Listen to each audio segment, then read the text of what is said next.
우리의 삶은 항상 함정 같은 매일이 이어지죠. 예상하지 못했던 사건들, 사고들, 또 질병들, 문제들. 그래서 어느 틈엔가 그런 경험들이 쌓이고 쌓여 우리에게는 막연한 걱정과 근심이 생길 때가 있습니다. 그러나 이사야서 41장 10절은 이렇게 말씀하죠. 두려워하지 말라. 내가 너와 함께함이라. 놀라지 말라. 나는 내 하나님이 됨이라. 내가 너를 굳세게 하리라. 참으로 너를 도와주리라. 참으로 나의 의로운 오른손으로 너를 붙들리라. 오늘도 나를 굳세게 붙잡아 주시는 여호와의 손을 붙잡으며 힘있게 살아가는 저와 여러분들을 응원하며 김선일 목사의 반가운 오늘 시작합니다.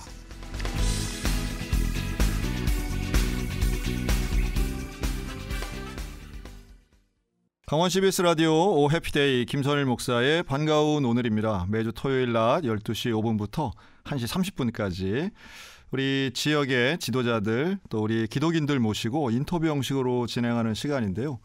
오늘은 춘천시 정신건강복지센터 김미정 센터장님 나오셨습니다. 안녕하세요. 네, 안녕하세요. 김미정입니다.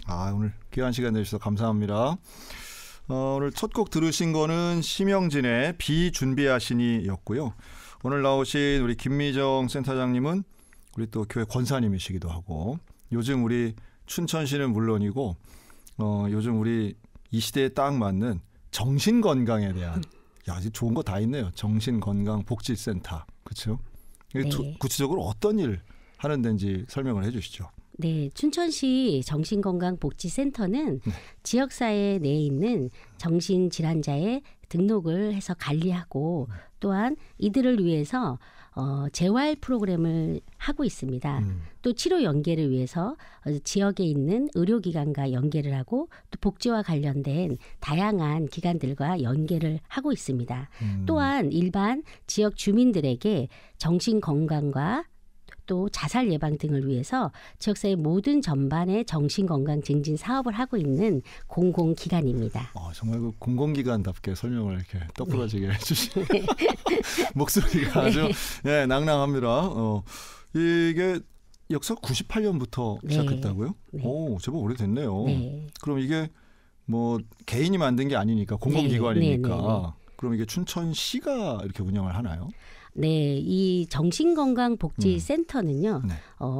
법으로 따지면 1995년도에 정신보건법에 의해서 설치가 된 나라에서 운영이 되는 주체는 나라입니다.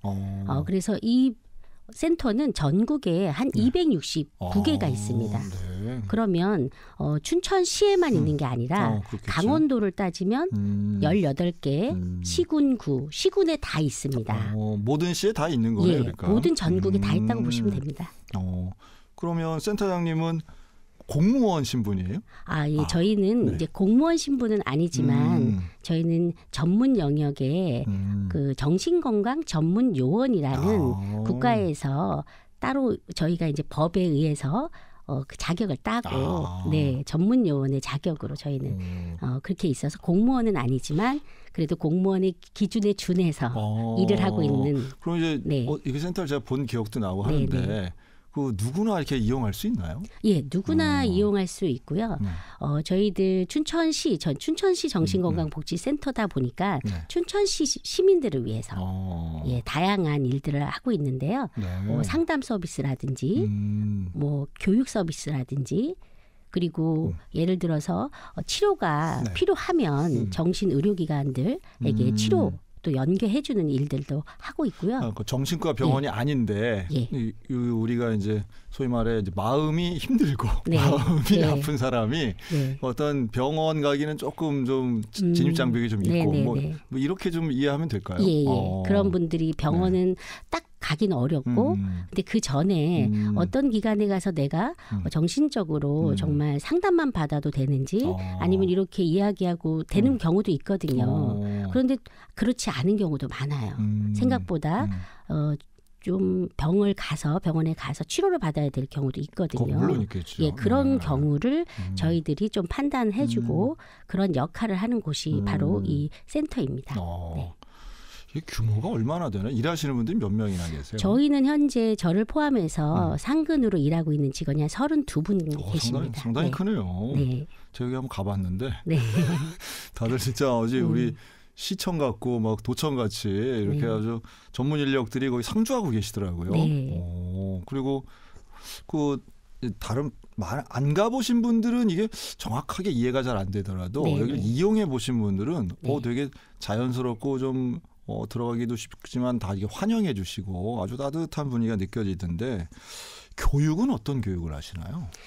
예를 들어서 우리가 정신질환이라는 그 조현병 또는 우울증 네. 또는 조울증 또 아이들에게서 올 수 있는 ADHD 이러한 또 자살과 관련돼서 저희가 자살을 어떨 때 자살을 많이들 하는지 그럴 때 나타나는 신호들이 있어요. 일반인들에게서도 우리가 잘 있다가도 여러 가지 신호들이 언어적으로도 나타나기도 하고 행동적으로 나타나기도 하고 또 상황적으로 나타나는데요. 이러한 것들을 우리가 알게끔 해주는 그런 교육을 해주고요. 또한 그 교육으로만 끝나는 게 아니라 어떠한 곳에서 또 내가 이 도움을 받을 수 있는지에 대한 또 그러한 정보도 좀 제공해주는 교육을 해주고 있습니다. 야, 이게 그러면 뭐 매일 하시죠 운영을? 예, 매일 월요일부터? 저희는 그러니까 여기에서 이제 공무원처럼 일한다고 보시면 됩니다. 공공기관이라고 하면 저희가 도청 운영 시간이랑 비슷한 거예요? 예, 맞습니다. 그래서 뭐 네. 주간에는 네. 공휴일 제한 네. 9시에서 6시. 예, 저희 뭐 그 주간에만 운영하는 기간이다라고 보시면 됩니다. 근데 이제 우리 춘천 시민들이 그러한 어떤 정신적인 질환이라든가 이걸 앓고 있는 비율이 좀 통계가 나와 있는 게 있나요? 저희가 보면 그러니까 실태 조사를 그렇죠. 하거든요. 네네. 정신질환 실태 조사를 법에 의해서 하는데요. 5년마다 좀 하고 있는 게 있어요. 네. 그 5년마다 할 때에 2021년도께 지금 가장 좀 최근이라고 보시면 되는데요. 내년에 하겠네요. 이제. 예. 네네. 그래서 이게 춘천만을 대상으로 한다기보다는 전국에 이렇게 표준화돼서 지역마다 하는데요. 네네. 전국적으로 우리가 보면 평생의 정신 질환을 발병할 유병률을 27% 정도라고 합니다. 그렇군요. 그런데 이제 정신 질환은 되게 다양하잖아요. 그렇죠, 그렇죠. 조현병부터 시작을 해서 불안까지도 다 정신 질환이라고 보는데 이렇게 저희가 이제 일반적으로 조현병이라고 하는 그 중증 질환의 좀 통계 자체가 한 0.3%라고 합니다. 인구에.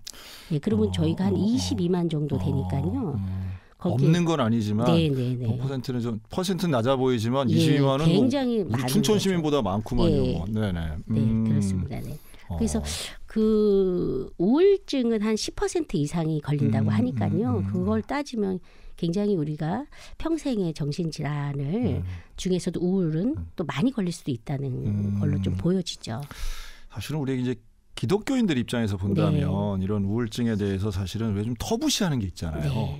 네, 믿음이 있는데 네. 무슨 우울이 어디 있고 성령 충만하면 정신병이 어디 있고 성경 많이 읽으면 치매 안 걸리고 어떤 이런 좀 환상 같은 생각들을 갖고 계시는데 이게 질병이라 생각하면 그러니까 주일 성수 잘해도 감기 걸릴 수 있는 것처럼 이제 우리가 그렇게 이해를 해야 되지 않겠나요? 네, 맞죠.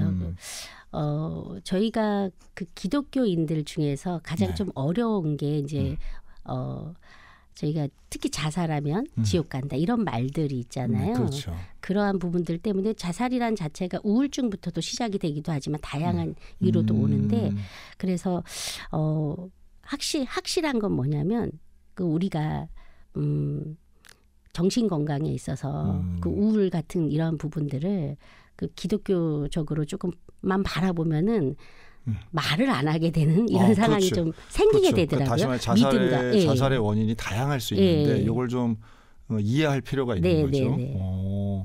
너무 안타깝고 또 자살하시는 분들이 너무 많고 또 교회 내적으로는 사실 좀 쉬쉬하는 분위기가 있어서 그렇지 교회에도 기독교 안에서도 얼마든지 자살하시는 분들이 많은 게 현실인데요.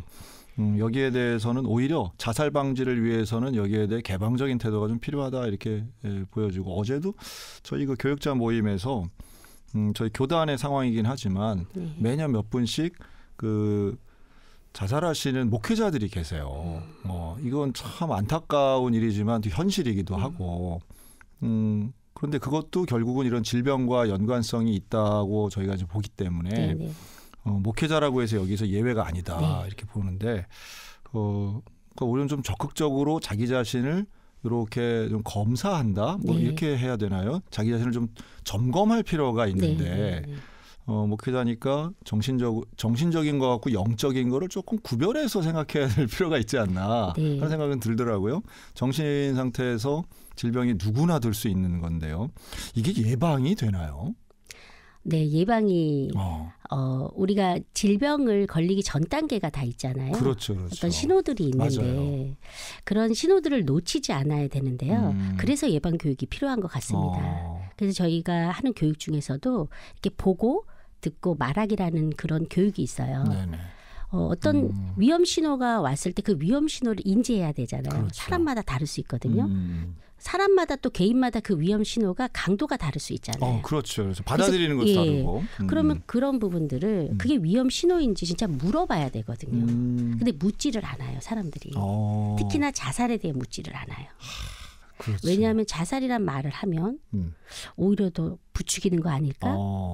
또 내가 괜히 말해서 정말 그렇다 그러면 어떡하지? 그때부터 또 어려워지는 거예요. 그래서 생각하기도 싫고. 예, 생각하기도 싫은 거예요. 그렇지. 그래서 그런 부분들을 또 어떻게 물어야 되는지 또 물을 때 묻고 나면 또 잘 들어야 되잖아요. 또 세대별로도 다를 수 있겠네요. 그럼요. 10대의 어떤 신호나 시그널이나 다를 수 있죠. 50대의 시그널이 확실히 다를 것 같은데. 그렇군요. 그럼 뭐 예방을 그러면 그런 고통이나 자살에 대한 신호들이 어떤 게 되게 있어요? 스스로 생각할 때. 일단 언어적으로 말을 할 때에 직접적으로 진짜 자살하고 싶다고 말하는 사람들이 있어요. 직접적으로. 죽고 싶다 정도가 아니고? 예, 자살하고 싶다. 그래요? 죽고 싶다라는 말도 하지만 또 자살하고 싶다라는 말도 하는 사람도 있고 직접적으로. 또 말은 하는데 간접적으로 말하는 사람도 있어요. 이 아픔이 끝나면 좋을 것 같아. 뭐 나 하늘의 별이 되고 싶어 뭐 이러나? 왜 그런 그래요? 말들. 바람처럼 사라지고 네, 싶어. 네, 그냥 사라지고 싶어. 여기서 끝. 뭐 SNS에 빠이빠이 뭐 이런 식의. 그거 애들이 막 조롱하기도 하고 많이 그러죠. 우습게 넘길 우습게 수도 넘기는 있겠네요. 그런 게. 그거를 왜 그러는지 물어봐야 된다는 거예요. 근데 그거를 우습게 넘기다가 결국은 저희들이 이제 심리적 부검 같은 것들을 하잖아요. 죽고 나면 하면 거기에 나와 있는 이 내용들이 있는 거거든요. 그런 신호를 보냈던 사람들이 자살로 사망을 하더라. 이런 것들이 나와서 전 단계들이 반드시 있는 거죠. 있어요. 반드시 행동도 있습니다. 예를 들어서 SNS를 계속 찾는 거예요. 자살과 관련된 뭐 영상이든 그리고 갑자기 안 하던 행동을 하는 겁니다. 사람이 왜 안 하던 행동을 하면 어떻게 된다 뭐 이런 얘기가 있듯이 정말 행동의 변화 체인지가 생겨요. 뭐 어떤 게 그런 게 있을까요? 예를 들어서 학교 학생이다라고 하면은 학교를 잘 다니던 학생이 어느 날 안 가요. 그리고 맨날 수업 시간에 잘 듣던 학생이 어느 날 계속 자는 거예요.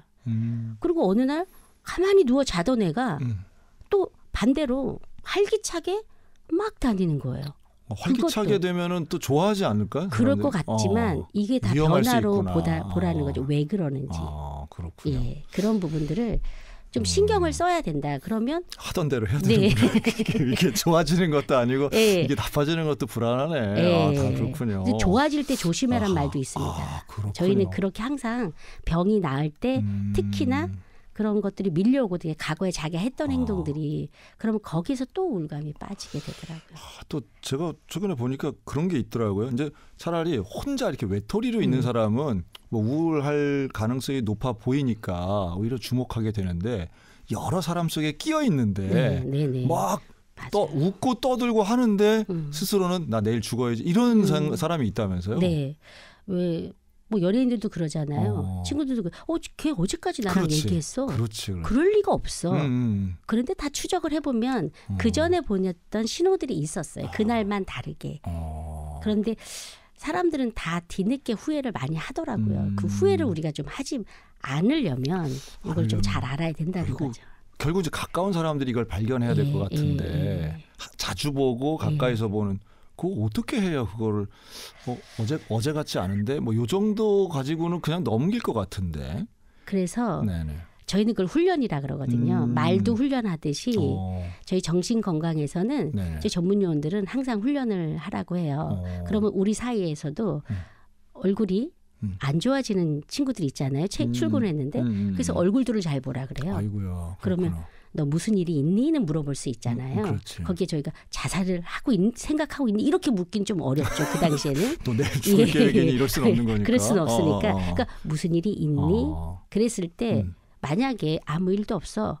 거기에서 멈추지 말고 아니야. 내가 너무 걱정돼. 너가 표정이 어제와 좀 달라서. 그래서 우리 차 한잔 한번 하면서 이야기 좀 해보자. 그러면 문을 열더라고요. 말을 열더라고요. 근데 여기까지 가지를 않아요. 그러니까요. 대다수. 한 번 묻고 끝. 이렇게 맞아요. 되는 상황이 되니까 저희 그게 좀 안타깝죠. 그래서 저도 계속 훈련이 필요하다. 모든 게. 예. 그게 맞는 말이면서도 이게 쉽지가 않죠. 쉽지 않죠. 맨날 예. 만나는데 얼굴 좀 이상한데 괜찮니? 괜찮아 그러는데 아니야. 나는 한잔 더 해야 되게. 야 이것도 좀 쉽지 않을 것 같은데. 살짝 무섭기도 하고. 그 무서움이 저희가 커서 정말 그럴까 봐라는 생각도 좀 많습니다. 저희도 전문가지만 정말 내라고 하면 어떡하지? 이런 게 있어요. 그래서 훈련을 한다고 말씀드렸잖아요. 그 훈련을 계속 저희가 들어야지만 물어야지만 저희가 계속 이어져서 그 사람의 생명을 구할 수 있게 되더라고요. 그래서 뭐 결국 더 힘들어져서 어려워지면 저희가 할 수 있는 선을 넘어가는 경우도 있어요. 그런 경우는 저희는 또 치료와 연계가 되잖아요. 이게 그냥 뭐 말로 해서 뭐 이렇게 넘어갈 수 있는 게 아닌 경우도 꽤 있더라고요. 약물 치료나 이제 해야 된다는 얘기죠. 꼭 치료가 필요한 분들이 계세요. 그럼. 확실히 그 우울증이나 여러 가지 정신질환은 그냥 사회 심리적인 원인만 있는 게 아니라 생물학적인 원인이 반드시 있습니다. 그게 첫 번째 원인이기 때문에 그래서 그렇군요. 뇌질환이라는 말을 써요. 그러면 그런 호르몬들의 문제잖아요. 신경 전달 물질. 그럼 그거는 아무리 상담을 한다고 해서 줄어들거나 높아지거나 그러지 않거든요. 근데 그런 생물학적 질환이라고 하면 이게 유전적일 가능성도 있네요. 유전적인 이게 정신질환은요. 정말 원인이 다양해서 이것만 있다 이럴 수는 없는데 유전성 경향이 있다 이렇게 씁니다. 그래서 그러면 그 가정 안에서는 상당히 힘든 면도 힘들 있겠네요. 수 있습니다. 그래서 저희가 항상 아이나 어른들이 왔을 때 그 가족의 이력을 묻습니다. 가족 중에 누군가가 이런 질병을 가지고 있거나 아니면 이런 부분으로 어려워서 뭐 어떤 그런 선택을 했거나 자살을 선택했거나 이런 분이 계십니까? 라고 물어봅니다. 그러면은 그걸 물어보면 저희는 또 그거를 잘 또 저희가 가지고 있어야지 또 그런 부분을 의료로 그렇지. 치료로 연결할 때 저희가 또 잘 작성해서 또 보내드리면 그 부분을 또 해서 종합적으로 또 심리 검사라든지 다양하게 평가를 합니다. 또 그럴 수 있겠네요. 가족 중에 한 분이 만약 자살을 하면 가족 전체가 일종의 이제 트라우마 같이 집단 치료를 받고 이래야 되겠네요. 저희가 저희 사업 중에서 유족 사업을 하고 있습니다. 최근에 저희 유족들이 정말 많이 들어오고 있는데요. 어제도 저희가 유족 상담을 했고 지금 거의 매일 상담을 하는 것 같습니다. 저희가 가장 위험하게 생각하는 위험군을 유족이라고도 생각을 합니다. 그렇죠. 예, 그 바로 들어오시는 뭐 정말 그 사망 이후에 바로 들어오시는 유족분도 계시지만 1년, 7년이 넘어도 들어오시는 분이 계십니다. 그래서 그런 분들을 저희도 하고 있는 것들이 그런 집단 프로그램이라든지 왜냐하면 같은 경험을 한 분들이 유사한 경험을 한 분들이 또 모여서 같이 이렇게 프로그램을 하면서 애도 과정을 겪으면서 나만이 힘든 게 아니고 저분도 힘들었고 또 다양합니다. 그 가족의 사망 원인도 다양한데 그래서 저희는 자조 모임도 지금 운영을 하고 있습니다. 프로그램 이후에는 스스로 모입니다. 이분들이. 그래서 저희가 작년에도 야간에 했었습니다. 이분들이 다 모일 수 있는 시간이 많이 모이진 않습니다. 근데 야간이요? 예, 그러니까 그냥 저녁 정도? 저녁에? 그러니까 7시, 9시 이렇게 2시간 정도를 이렇게 저희가 프로그램을 한 9회기 정도를 했고 났더니 이분들이 결국 자조 모임으로 스스로 이제 같이 무언가를 하겠다라고 하면서 끌어주는 사람이 없어도 이제 스스로들 모임 하신다 이거죠. 야, 근데 이런 사역들 전체가 사실은 그렇게 쾌활하고 즐거운 일들이 아니고 슬픔을 이해하고 동참하기도 하고 돕는 일들이라면 여기 직원들의 역량도 되게 중요하네요. 그리고 직원들의 어떤 감정이나 정신 상태, 정신 건강 유지하는 것도 되게 중요하겠는데요. 제가 정말 많이 신경 쓰는 게 저와 저희 직원들의 정신 건강입니다. 그렇죠. 항상 저희가 이제 정신 건강이 어려운 분들을 만나야 될 저희들은 저희가 정신 건강이 어려우면 그분들을 만나기가 어려워요. 그렇겠죠. 그래서 저희는 저와 저희 중간 관리자 이제 팀장급 이상들은 본인뿐만이 아니라 그 팀원들의 아침부터 어떻게 보면은 상태, 감정 상태, 또 얼굴의 변화, 그리고 어떤 문제가 있는지 그거부터 확인하라고 합니다. 예. 그리고 돌봐야 될 사람이 너무 많은데. 너무 많아요. 근데 저희가 먼저 돌봐줘야지. 만약에 예를 들어서 어떤 직원이 오늘 그런 뭐 유족 상담을 하거나 위험에 처해 있는 분들의 상담을 하는데 그 직원이 많이 아파요. 그렇죠. 그러면 원래 직장은 해야 되는 거잖아요. 저희는 하지 않도록 합니다. 그래서 다른 직원이 왜냐하면 그 직원이 또 다른 직원도 그럴 수 있잖아요. 그런 상태를 좀 확인하고 들어가게끔 하고 그리고 또 만약에 하다가도 어려우면 언제든지 저희들은 주변에 도움을 줄 수 있도록 그 상황에서 대기를 좀 해주고 또 대처해주고 중간에도 들어갈 수 있다. 끝까지 본인이 다 안 해도 된다. 그래서 항상 그런 부분과 또 여기는 전문성이 되게 필요하거든요. 그렇겠죠.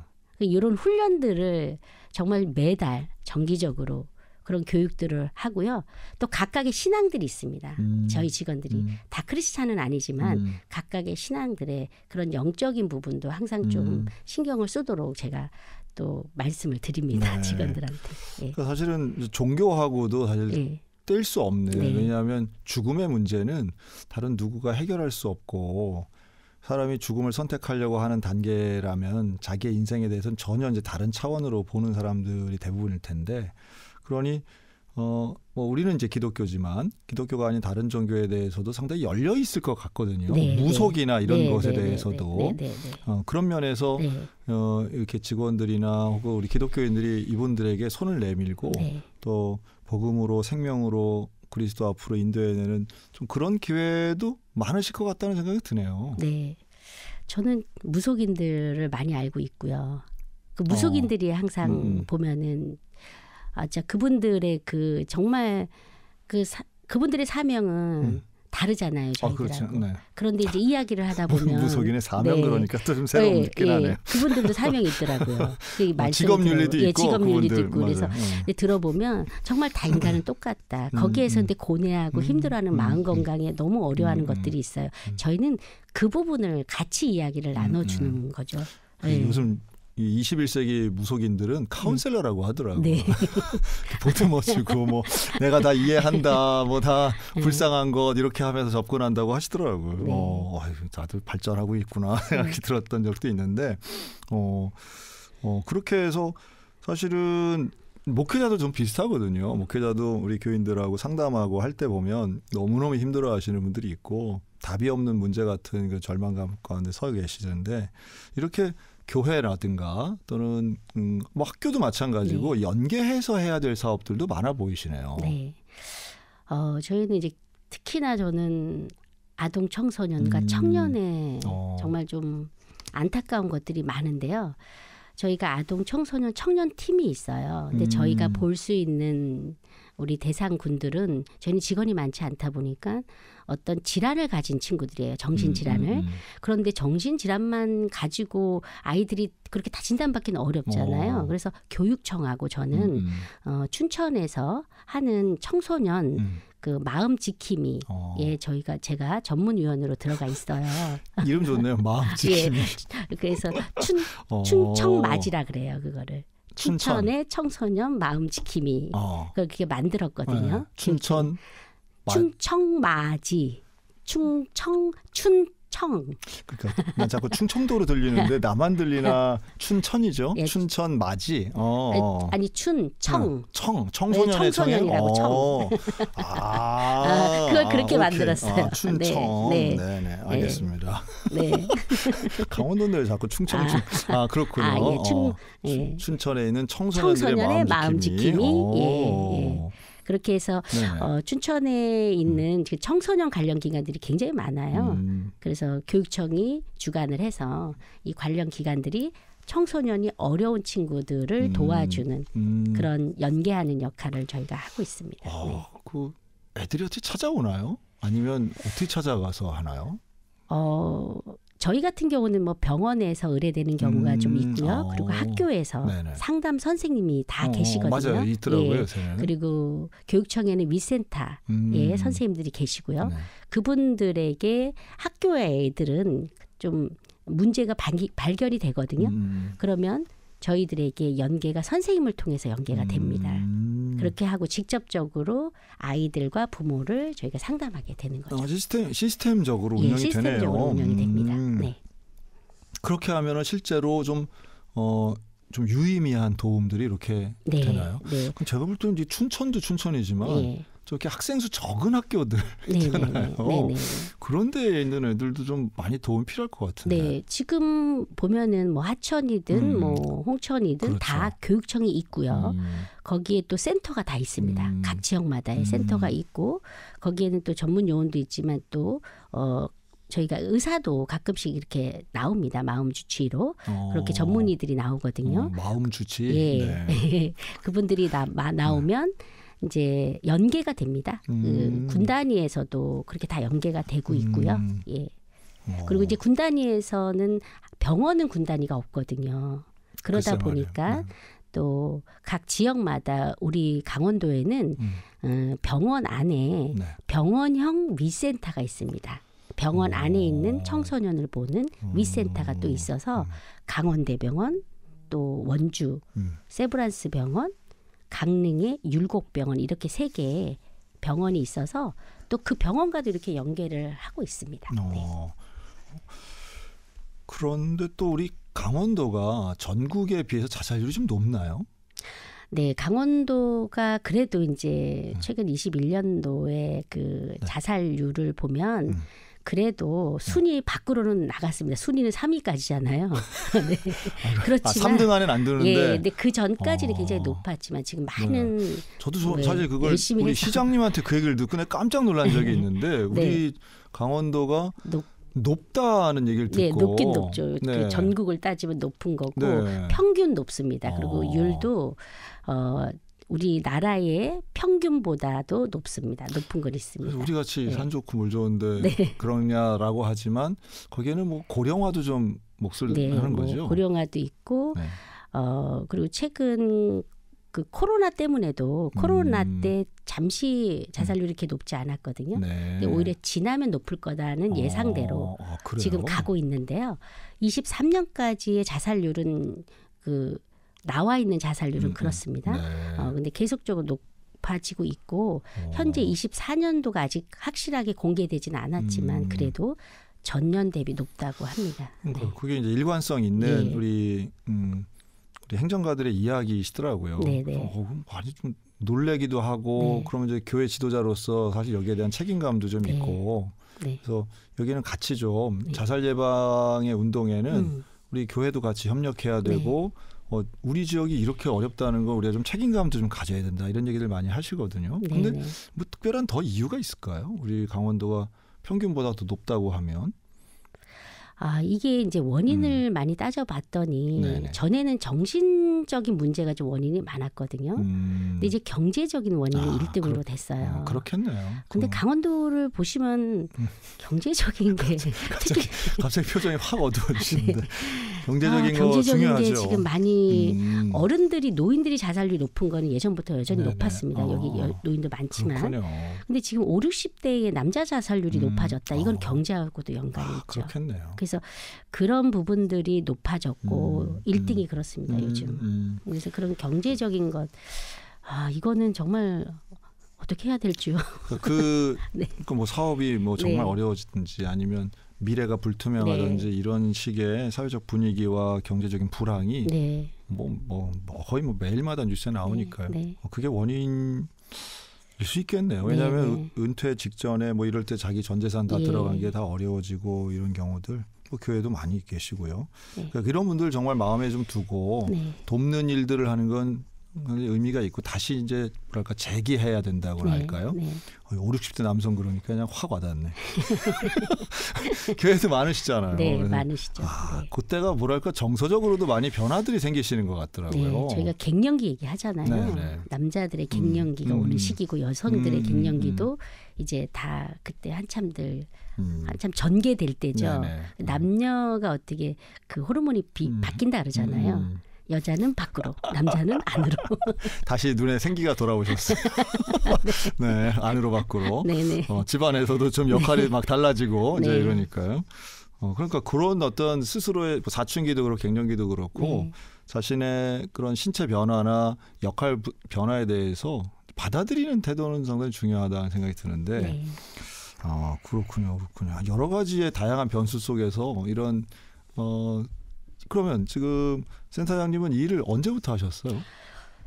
저는 이제 94년부터 일을 했고요. 여기 춘천에 나와서 이 춘천에 이 센터로 오게 된 거는 2011년부터 오게 된 것 같습니다.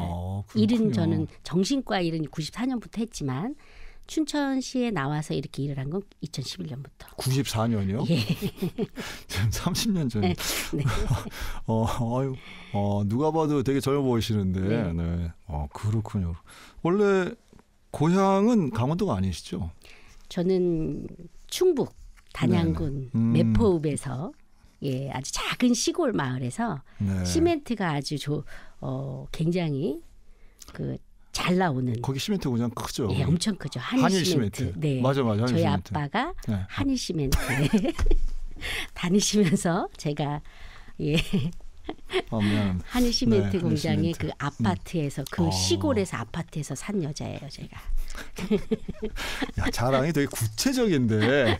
야, 옛날 얼마 전에 무슨 드라마죠? 폭삭 소가수단가? 거기 나오는 애순이 같은 느낌이 좀 확 드네요. 야, 아파트 사는 게 자랑이시네. 저는 아파트에 살았습니다. 요 동네 정말 아파트 없거든요. 그냥 산만 있고. 와. 한일 시멘트는 여기 아주 기둥 같은 그런. 네. 그러면 단양에서 쭉 자라신 거네요. 네네. 단양에서도 매포라는 또 작은 길도 하나밖에 없는데 네. 여기. 여기 매포 제가 좀 알아요 여기. 네. 저희 장인어른이 은퇴하시고 요 매포에다가 자기 땅 샀다 그래가지고. 매포읍에 있었어요 저희. 네. 땅 샀다 그래서 갔더니 정말 시멘트 공장에 여기다 땅을 왜 산 거야 했던 기억이 지금도 납니다. 네, 돌아가실 때까지 그거 오를 거야 하셨는데 안 올랐을 것 같은데. 땅값이 떨어졌어요. 네, 마음 아픈 얘기죠. 네, 옛날 얘기인데 그렇군요. 근데 거기가 이제 고향이시고, 네. 그래서 여기 고등학교까지 다니시고, 네. 그렇군요. 그러다가 이제 대학을 제가 간호대를 이제 청주로 갔습니다. 대도시로 가셨네요. 예, 대도시로. 충북을 대표하는 대도시로 가셨네. 그럼 94년부터 아까 이제 이 일을 하셨다 그러면 대학 졸업하고 그냥 바로 시작하신 바로 거네요. 저는 간호대 졸업하고 바로 94년부터 정신과에 들어갔습니다. 대학병원에. 네. 처음부터 그렇게 시작하셨는데 어떻게 그게 내가 그걸 선택하나요? 아니면 무슨 계기가 있으셨나요? 그거는 정말 저는 그게 하나님의 은혜라고 생각을 하는 게 저는 제가 학생 때부터 첫 번째 실습이 정신과 병동의 실습이었습니다. 그 당시 92년도니까요. 거의 법도 안 만들어질 때였는데 그곳에서 제가 정신과 첫 실습에서 나는 무조건 정신과 병동의 간호사가 될 거야. 그렇게 결심을 하게 됐습니다. 특별하네요. 우리가 생각할 때는 이게 모르는 입장에서 본다면 조금 다른 어떤 과목보다 조금 더 거부감이 생길 수도 있지 않나 하는 생각이 드는데. 맞아요. 저는 정말 정신간호학을 정말 못했습니다. 성적도 엄청 제일 낮았는데요. 논리가 잘 안 이어지는. 근데 실습을 나갔더니 그 안에 정말 환자들한테서 저는 너무나 깊은 사람에 대한 그런 애정을 느꼈습니다. 저에게 처음 무서워서 저는 그 폐쇄병동이라는 공간에 제가 혼자 들어갔을 때 저에게 다가온 한 여성 환자가 있었는데요. 네. 너무나 약에 찌들어 있었습니다. 그런데 그분이 저보고 다가와서 학생 떨리지 이러는 거예요. 에 이랬어요. 제가 그랬더니 처음엔 다 그래. 그러는 거예요. 교수님 같이 말씀하시네요. 예, 그러더니 따라오라 그러는 거예요. 그래서 어느 방에 여성 환자 방에 들어갔는데 거기서 그분이 저를 위해서 다른 회원분들이 환자분들이 저를 환영해 주는 거예요. 그때부터 제가 마음이 다 풀어진 거예요. 굉장히 제가 이 외향형인 사람인데 그때부터 제 성향이 이제 나오면서 그때부터 2주간의 실습을 너무나 재밌게 프로그램을 운영하고 좀 어떤 예상하고 좀 다르네요. 막 환영하고 그 다음 날 되면 누구세요? 뭐 이런 건 아니고. 안 그랬어요. 근데 그 환영한다는 게 뭐죠? 그 안에서 박수 쳐주고 병실에 있는데 그리고 그렇군요. 저한테 격려해 줬어요. 제가 떨고 있으니까. 아니 제가 그 분들에게 위로를 받은 거잖아요. 이럴 수 있구나. 그렇군요. 예, 그러면서 제가 정신과를 그때부터 공부를 조금 했습니다. 그래서 동기부여가 아주 새로운 됐습니다. 방식으로 됐네요. 그러면서 이제 제가 94년도에 충북대학교 병원이었는데요. 네. 정신과가 제가 정말 들어갈 때 오픈을 하게 되는데요. 과가. 저 신규 간호사잖아요. 네. 저에게 연락이 온 거예요. 너가 갈 차례인데 가도 되겠니? 근데 그때는 다 안 갈 때니까요. 그래서 제가 저는 정신과를 위해서 태어났어요. 그렇게 얘기를 한 거예요. 살짝 무서워지기 시작하네요. 그랬더니 너무나도 이상하잖아요. 그래 너 그럼 너 가. 이렇게 된 거예요. 그래서 저는 그때부터 지금까지 정신과를 한 거는 제가 기도를 정말 그때 정신과 가게 해달라고 기도를 많이 했거든요. 근데 정말 그렇게 하나님 해주시고 그때부터 지금까지 정신과에만 있게 해주셨어요. 네. 알겠습니다. 야 이분은 내가 목적지향적인 성향이 좀 강하다는 건 내가 알지만 야 이렇게 난 정신과를 위해 태어났다고 할 정도로 이럴 줄은 몰랐네. 네. 그러면 지금 신앙생활은 어떻게 시작하셨어요? 네, 저희는 이제 엄마가 그때 매포에 있을 때 매현교회라는 게 예수교 장로교 교회인데요. 어머니가 이제 그 친할머니께서 원래 유언으로 교회를 가시라 그랬는데 엄마가 못 가셨던 거예요. 며느님이? 예. 네네. 그래서 엄마가 어느 날 제가 6살이 되던 해요. 저희 오남매를 데리고 매현교회를 같이 그렇게 갔습니다. 엄마의 결단으로. 저희가 2남 3녀거든요. 그렇군요. 예. 저희 오남매와 엄마와 이렇게 6명이 교회 아는 사람도 없는데. 아무도 없는데 그때 당시 전 지금도 기억이 나는 게 문을 열었는데 이미 예배는 한참을 하고 있는데 너무나 멋지게 또 맨 앞에 자리로 가서 딱 앉았습니다. 애들 쫄쫄이 데리고. 예, 엄마가 그렇게.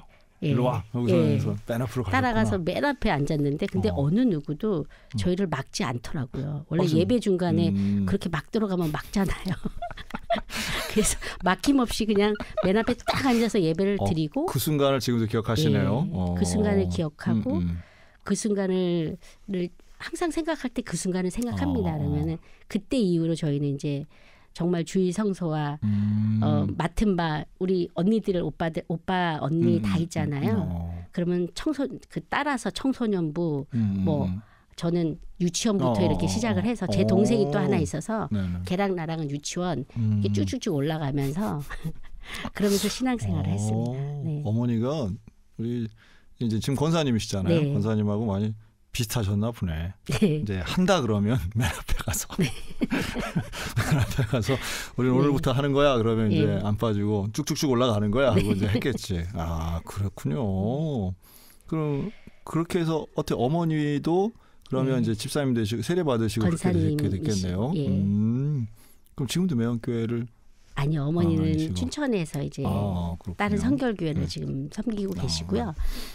어머니는 그때부터 지금까지 새벽 기도를 한 번도 빠지지 않으신 저희에게는 기도의 어머니라고 저희는 하고 있죠. 제가 오늘도 이게 오는데 어제부터 기도 빡세게 하시라고 딸 말씀드리고. 방송에 나간다. 네. 네. 새벽에 기도해달라. 예, 항상 어려울 때 항상 기도를 부탁하는 하하. 엄마 기도는 정말 들어주시는 것 같더라고요. 그러면 아버지는 교회를 같이 안 가셨네요?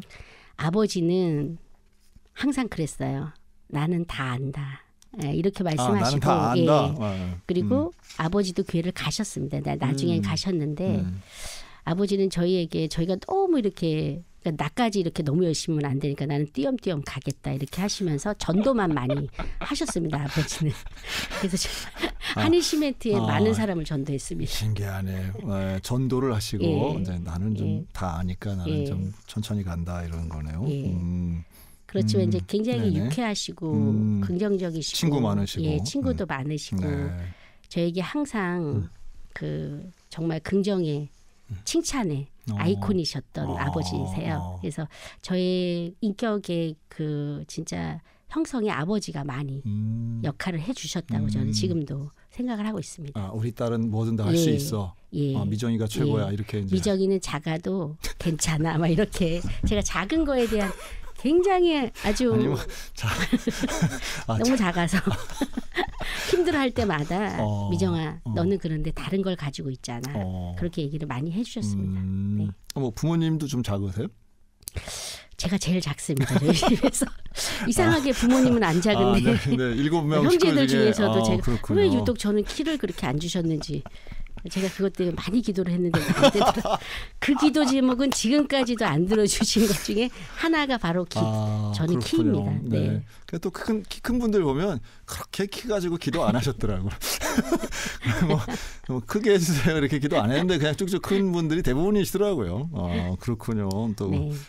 다 주시진 않죠. 예, 다 주시지는 않더라고요. 그렇네요. 그리고 형제분들도 신앙생활 좀 잘하세요? 예, 저는 지금도 저희는 최근에도 계속 카톡방이나 저희는 교제할 때에 이런 신앙의 이야기들을 좀 많이 하고요. 제가 정말 제가 제일 신앙이 안 좋았었습니다. 그래서 언니들이 항상 저를 위해서 기도를 해줬고 교회도 저를 항상 데려갔고 그 대신 저는 순종만은 잘했습니다. 그래서 지금도 언니들은 지금 언니들 아마 기도하고 있을 겁니다. 제가 지금 미정이가 말 잘하게 해달라고. 네. 나중에 이제 이 방송 다 들으실 텐데. 네. 네. 또 언니들한테 뭐 한마디. 네. 우리 사랑하는 태림이 언니, 미진이 언니 네. 정말 저의 여러 가지의 그 성장에서 언니들이 함께 있었기 때문에 제가 이 자리에 있을 수 있고요. 앞으로도 저희는 정말 신앙의 동력자고 저에게는 큰 언니들이기 때문에 함께 정말 기쁨으로 감사함으로 잘 살아갔으면 좋겠습니다. 언니 사랑해.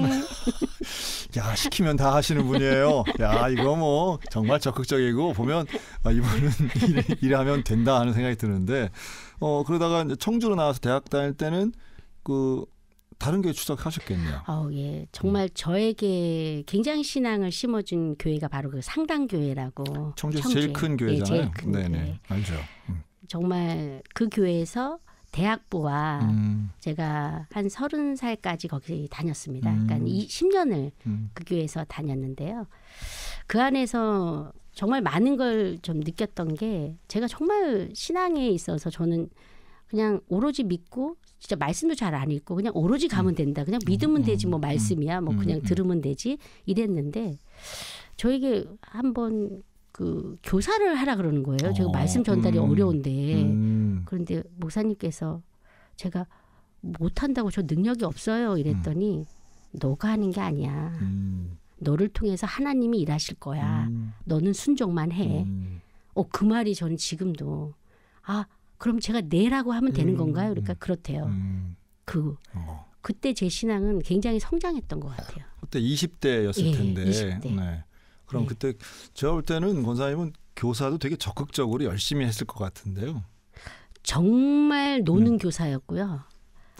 예배 5분 드리고 다 데리고 나가서 롤라장 가고 떡볶이 먹고. 누구랑 롤라장을 가요? 애들이랑. 애들이 그게 이제 저는 정말 열정 애들이랑 교사지. 소년부 5, 6학년을 맡았는데요. 그 애들 정말 그렇게 하고 기도도 애들한테 다 시켰어요. 제가 안 하고. 근데 롤라장은 좀 특이하긴 하네. 근데 일요일날 제가 근데 그래요? 그렇게 해서 했는데 네. 아이들이 지금 나중에 들어보니까 목사님이 되고요. 아이고야, 할렐루야. 사모님이 되고 정말 하나님이 일하셨다고 저는 생각을 하고 있습니다. 그냥 저는 제가 잘하는 거를 하겠다고 했거든요. 그렇게 제가 노는 걸 워낙 좋아해서요. 그래도 성경학교 네. 말씀은 꼭 전달은 5분이라도 했습니다. 네, 알겠습니다. 목사님도 나오셨네, 제자분 중에. 네. 근데 혹시 이러다 보니 이제 1부가 이제 다 끝났어요. 네. 시간이 뭐 금방 가면 말씀 참 잘하시네요. 내가 잘하시는 줄은 알았는데 역시 뭐 우리 1부 마지막 곡은 제이어스의 내 모습 이대로 우리 찬양 듣고요. 2부에서 김미정 권사님과 말씀 이어가겠습니다. 김선일 목사의 반가운 오늘 2부 첫 곡은 지선이 부른 소풍이었습니다. 오늘은 춘천시 정신건강복지센터 센터장이신 우리 김미정 권사님과 말씀 나누고 있는데요. 1부에서는 우리 정신건강복지센터의 그 사역과 지금 조직 이런 센터에 대한 이야기와 함께 우리 권사님의 이제 신앙 시작까지 말씀 들었어요. 그래서 청주로 나와서는 이제 정신과를 위해서 난 태어난 사람이다 이런 사명감까지 갖고 하셨는데 그리고 결혼은 언제 하셨어요? 1998년도에 네, 결혼을 했습니다. 그럼 이제 근무하시면서 이제 결혼하신 네, 거네요. 정신과에 근무하시면서. 네. 남편은 어떤 분이세요? 남편은 항공조종사였습니다. 그렇죠. 네. 네. 항공조종사로 그리고 현재 어떤 분이라고 얘기해야 될까요? 정말 저를 위해서 사는 것 같아요. 제가 보기에. 진짜. 말은 안 했는데 네. 제가 보기에는 정말 저를 위해 태어난 것 같고 보면은 항공조종사를 하다가도 네. 남편이 이제 지금 한 18년도 7년도 그때 남편은 이제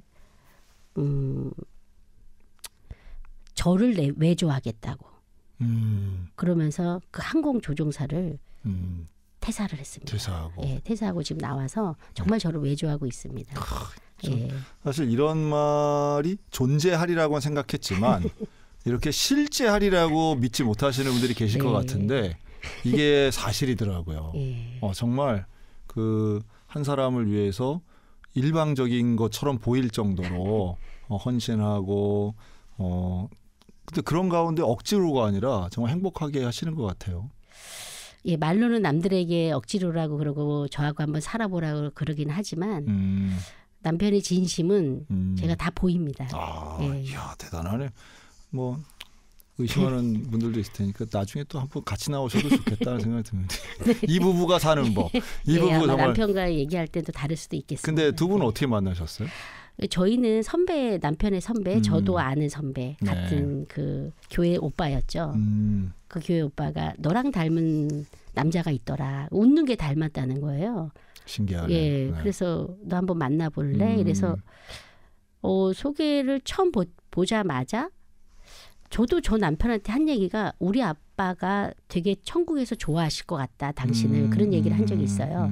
왜냐하면 제가 10월 1일 국군의 날에 태어났거든요. 근데 남편이 아빠가 항상 군인하고 결혼하라 그랬거든요. 뭔가요? 그래서 그런데 그 말을 하면서 어떻게 그 사람하고 계속 만나게 되는데 소개해준 오빠도 결혼할 줄 몰랐다 너네가 이런 얘기를 하더라고요. 청주에 원래 공군사관학교 있지 않나요? 예. 근데 남편은 공군 사관학교 출신은 아니고 근데 공군 있죠? 네네 공군 있어요. 예.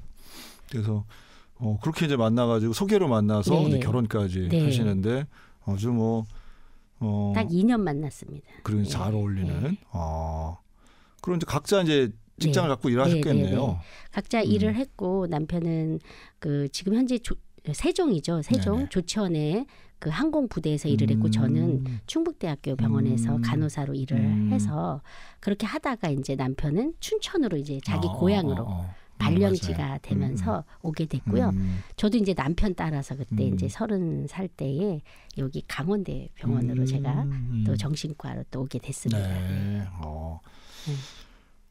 근데 이제 왔지만 이 센터를 만든 센터로 가는 건 또 좀 달랐을 텐데. 센터로 네네. 가는 과정은 저는 이제 제가 정신건강 전문 요원으로서 그 정신건강 간호사이거든요. 근데 이게 워낙에 지역사회 현장에 밖에 나가서 대상자 정신질환을 앓고 있는 분들을 그 관리하고 그분들을 돌봐주고 이러한 일인데요. 네. 전 이제 병원에서 그 일을 했던 거죠. 그러던 중에 제가 둘째 아이 출산을 하게 되는 과정이 있었습니다. 그게 2009년이었는데 아이를 조산하게 되었어요. 일하던 중에.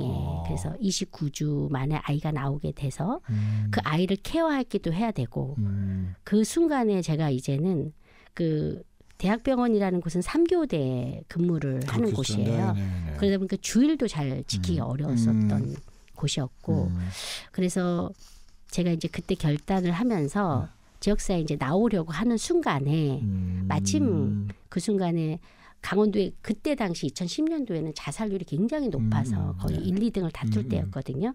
그때 처음에 나오게 될 때는 강원도에 있는 광역센터라는 곳에 그 자살 예방을 위해서 먼저 나오게 됐습니다. 그래서 마침 제가 나올 때 그때에 지원을 하게 됐고 그때 합격을 했고 그 뒤이어서 이제 2011년도에 여기 춘천시에서 또 팀장이 필요했었어요.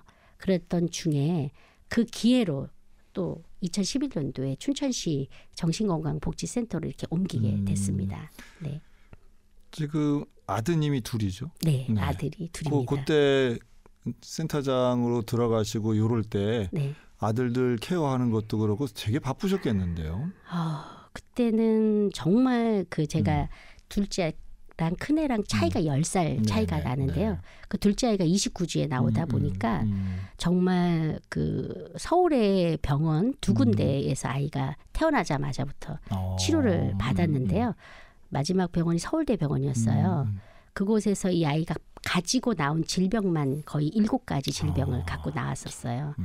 그러면서 제가 이 어떻게 보면 센터와 병행을 하는 그렇죠. 그런 시기에서 제가 그 당시에 정말 버틸 수 있었던 거는 제자훈련이라는 그런 제가 2년 동안 또 그 힘든 가운데 오히려 더 그 신앙을 붙들자면 제가 어려웠던 그런 시기에 이 춘천센터도 같이 만나게 된 그렇네요. 상황이었고 그러면서 제가 이제 그런 어려움이 있으니까 더더 어려운 사람들을 더 보게 되더라고요. 그런 좀 기회가 좀 됐던 것 같고 네.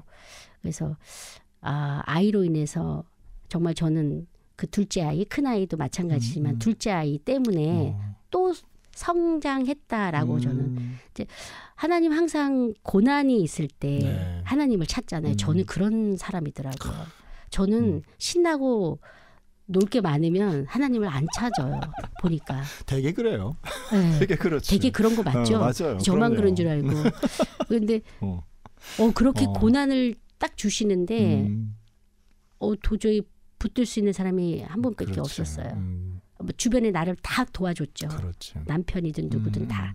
그래서 그로 인해서 남편도 어떻게 보면 아이 양육을 해야 돼서. 그러니까 사람이 도와줘도 한계가 있고 한계가 있어요. 특히 자식의 문제, 생명의 문제는 인간이 할 수 있는 부분이 정말 거의 없는 거죠.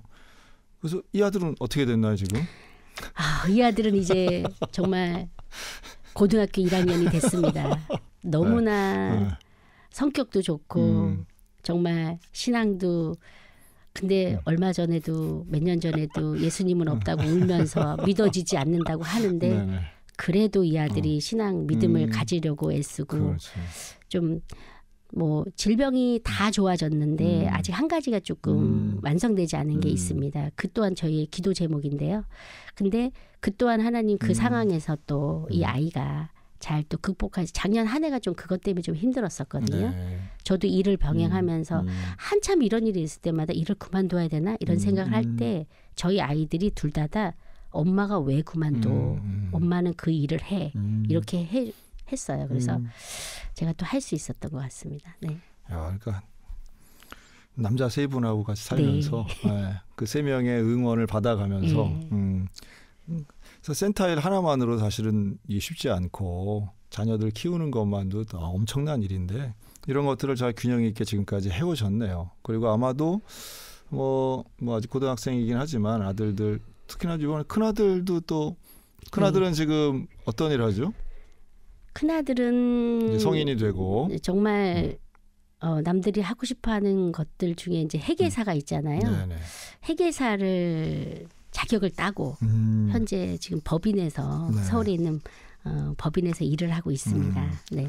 뭐 그러니까 이제 아들들도 잘 장성하면서 사회적으로도 또 학교에서 건강도 회복하고 이렇게 잘 자라나는 게 결코 쉽지 않은 과정인데 그런 속에 사람들을 돕고 이웃들을 돕고 또 자살 방지 이런 일들도 하시는 거 참 대단하다는 생각이 드네요. 지금 기도 제목 혹시 있으시다면 말씀해 주시죠. 저는 저에 대한 저는 항상 이 찬양을 좀 생각을 하는데요. 오늘도 이 찬양을 들었는데요. 네. 나의 길은 오직 그가 아신다. 나를 단련하신 후에 또 내가 정금같이 나으리라. 이렇게 한 찬양이 있잖아요. 저는 그래서 이 고난이 왔을 때 힘들었을 때 오히려 나를 단련하는구나. 나는 그 또 정금같이 빛나겠지. 그런 마음으로 저는 항상 그게 기도 제목인데요. 예. 그렇게 하려고 요즘 들어 더더더더 왜냐하면 제 힘으로 할 수가 없더라고요. 자녀도 뭐 남편도 부모도 또 우리 직원도 사회도 내가 할 수 있는 게 아니고 나를 통해 하나님이 일하신다는 걸 분명히 지금 알고 있는 것 같아요. 그래서 내가 단련이 돼야 되잖아요. 그럼 내가 어떤 거에도 단련이 되게끔 뭐가 와도 하나님 함께 진짜 주권자인 하나님이 나를 통해 일하셨으면 좋겠다라는 기도와 자녀들입니다. 저는 근데 제가 최근에 다 되는데 하나님 자녀는 내 마음대로 안 돼요. 정말. 그러니까 다 된다는 것은 하나님 통해서 되는 걸 믿겠는데 자녀는 아무리 해도 불안해요. 그래요. 불안해요. 너무 불안하니까 제 불안을 평안으로 바꿔주시고 이 자녀들이 부모를 보고 믿음을 성장하잖아요. 아이들의 그 믿음이 제가 모범이 되게 해주고 성령님은 항상 진짜 이렇게 말을 해요. 제가 성령님은 항상 저 아이 둘을 눈동자 같이 보호해달라고. 또 직장은 정말 저희 직원들 하나같이 귀하거든요. 네. 정말 많은 어려운 환자들을 진짜 환자뿐만이 아니라 우리 환자라고 하는 건 병원에 있는 대상자고 나와 있는 많은 수많은 정신건강으로 어려움을 겪는 우리 시민들을 보려면 우리를 귀하게 여겨줬으면 좋겠어요. 사람들이. 그렇군요. 정말 귀하게 여겨줬으면 좋겠다. 그런 분들 대상으로 하다 보면 돌발적인 상황들도 좀 많죠. 많아요. 너무 많고 위험하다 위험하고 싶을 정도의 상황들. 네. 그런 상황에서 항상 보호해 주시고 저희는 믿는 자나 안 믿는 자나 다 같이 함께 있기 때문에 특히 믿는 자들이 좀 본이 됐으면 좋겠고 안 믿는 자들의 영혼이 좀 하나님 터치해 주셨으면 좋겠다. 예. 그리고 많은 동역자들을 보내줬으면 좋겠다. 전국에 정말 정신건강 전문 요원들이 저희 기관에 지금도 많이 오고 있어요. 저희는 저희 센터는 참 특이할 만한 게 춘천 사람만 있지 않아요. 전국에서 좀 오고 있어요. 직원분들 얘기하는 거죠. 그래서 자취생들이 많아요. 어떻게 보면 춘천시 유입하는 거 아닙니까 저희가. 시민으로 등록시키는 거거든요. 나 여기서 일하고 싶어요. 그럼 다 들어갈 수 있나요? 아니요. 그렇진 않은데. 네, 그렇진 않은데. 자격이 있거든요. 그렇겠지. 그런데 이제 일단 센터를 어려워합니다. 이 일 자체가 이거 누가 솔직히 같은 조건이면요. 센터보다는 다른 데로 가려고 하는데 일단 들어오면 저희는 이직률이 별로 없습니다. 그러신 것 같아요. 제가 사실 가보면 이렇게 계속 같은 분들 근무하신다 하는 느낌을 좀 계속 받고 하는데 또 직원분들 얼굴도 되게 밝아요. 지금 보니까 지금 스튜디오 바깥에 지금 직원분들 다 오셨네. 여기 드디어 우리 정덕헌님 오셨네요. 네, 남편님 오셔서 오셨는데 우리 다들 얼굴도 밝으시고 무엇보다 센터장 우리 김유정 권사님의 이런 확신이 있고 또 밝은 모습은 직원들에게는 신뢰를 주고 또 오는 사람들에게 그 필요에 의해서 오시는 분들한테도 정말 좀 도움이 되겠다는 확신이 좀 들어요. 앞으로도 잘 되시겠다 하는 생각도 들고 춘천시하고도 또 필요한 유관기관하고도 잘 협력하시고 일들이 좀 더 좀 잘 되길 바라는데 근데 잘 되는 것도 잘 되는 거지만 우리 춘천 시민들 자살률이 낮아져야죠. 네, 정말 춘천 시민들의 자살률을 낮추기 위해서 우리 모두가 그래서 전국 애들이 다 들어왔잖아요. 네네. 네, 저는 아주 올해부터는 더 달라질 거라고 예상을 합니다. 그렇죠. 네. 그리고 앞으로의 계획 좀 말씀해 주시죠. 앞으로는 저희 춘천 센터는 저는 정말 전국에 우등 가는 센터로 그렇지. 만들고 싶고요. 네네. 그리고 이곳에 일하는 직원들과 이곳에 방문하는 모든 사람들이 여기에서 정말 평안을 얻고 갔으면 좋겠습니다. 그래서 그렇게 하기 위해서는 저희가 다양한 사업들을 많이 하고 있는데요. 특히 청년에 대한 마음건강센터도 저희가 있고요. 그리고 지금 춘천형이라는 저희가 그 생명을 그 존중 마을을 하고 있거든요. 춘천형. 예, 안심마을을 하고 있어요. 근데 지금 1호점이 동면 쪽이거든요. 네. 근데 이게 앞으로는 이 면단위, 읍면 동단위로 다 이걸 조금 퍼뜨리고 싶어서 그러면 작은 단위부터 이렇게 촘촘하게 시작하자. 그렇게 해서 우리가 그렇게 하나하나 되게 되면 춘천시는 생명으로부터 안전한 춘천시가 되겠죠. 그러니까 이제 지역 커뮤니티 안에서 네. 이런 마음 돌봄, 예. 생명 돌봄을 해나가자. 네, 그럼 네. 복지 사업하고 당연히 연계가 되겠네요. 네, 그런 다 것도. 연계되고 네, 있습니다. 네. 저희. 예. 아주 전문성과 함께 진정성도 보이고 야, 열정과 열의는 뭐 타고나신 것 같네요. 지금 춘천에서는 어느 교회를 출석하신다고요? 네, 소양교회 출석하고 있습니다. 네. 네, 네. 좋은 교회를 잘 출석하셔서 저희도 뭐 저희 교회 교인들 지금 뭐 우리 원로 장로님 빼고는 지금 처음으로 이렇게 나오셨는데 너무 감사하고 누가 보면은 제가 이게 추천하는 줄 아는데 그렇지 않거든요. 네. 네. 건강복지센터 사업 때문에 우리 방송국에서 이렇게 섭외한 겁니다. 우리 권사님하고도 뭐 제가 잘 알고 매주 뵈지만 이렇게 의미 있는 일을 통해서 앞으로도 지역사회를 위해서 더 좀 애써주시고 특히 직원들에게도 큰 의미가 있는 그런 일들이 이어졌으면 좋겠습니다. 우리 2부 마지막 곡으로는 홍이삭이 부르는 하나님의 세계 이 찬양 들으면서 우리 춘천시 정신건강복지센터 김미정 센터장 권사님과는 인사 나누도록 하겠습니다. 오늘 나와주셔서 감사합니다. 네, 감사합니다. 네, 감사합니다. 네, 감사합니다.